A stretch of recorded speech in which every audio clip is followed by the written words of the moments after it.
నమస్తే, welcome to the truth. నేను పవన్.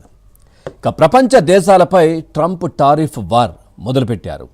ప్రతీకార సుంకాల పేరుతో ఇతర దేశాల నుంచి వస్తున్న దిగుమతులపై కనీసం 10 నుంచి 50% వరకు పన్నులు విధించారు.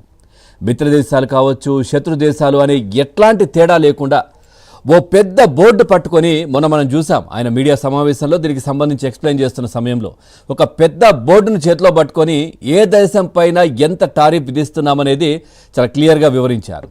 అయితే అధ్యక్ష బాధ్యతలు చేపట్టినప్పటి నుంచి టారిఫ్లు విధిస్తామంటూ హెచ్చరిస్తూ వచ్చినటువంటి ట్రంప్ ఫైనల్గా ఏప్రిల్ 2 నుంచి వీటిని అమల్లోకి తీసుకొచ్చారు.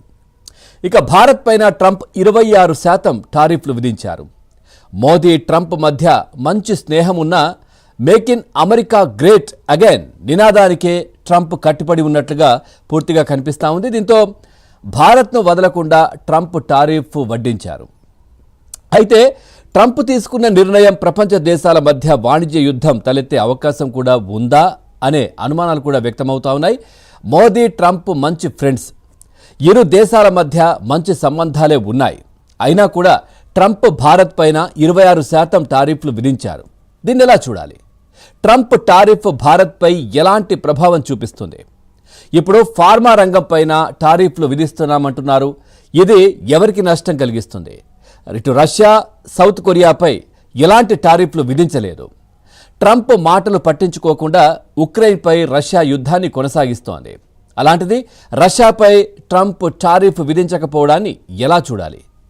ఇకపై ట్రంప్ పలు దేశాలకు సహాయాన్ని నిలిపివేశారు. ఇప్పుడు టారిఫ్లు విధిస్తున్నారు. ట్రంప్ ప్రపంచ దేశాలతో శత్రుత్వాన్ని కోరుకుంటున్నారా? టారిఫ్ల ప్రభావం వల్ల ఇతర దేశాల కంటే అమెరికాపైనే ఎక్కువగా ప్రభావం చూపిస్తుందంటారా అనే అంశాలు కూడా చాలా చర్చకు వస్తున్నటువంటి పరిస్థితులు అయితే కనిపిస్తూ ఉన్నాయి. ఓవరాల్గా ఈ అంశానికి సంబంధించి మనం చర్చలోకి వెళ్దాం. చర్చలో పాల్గొంటున్నారు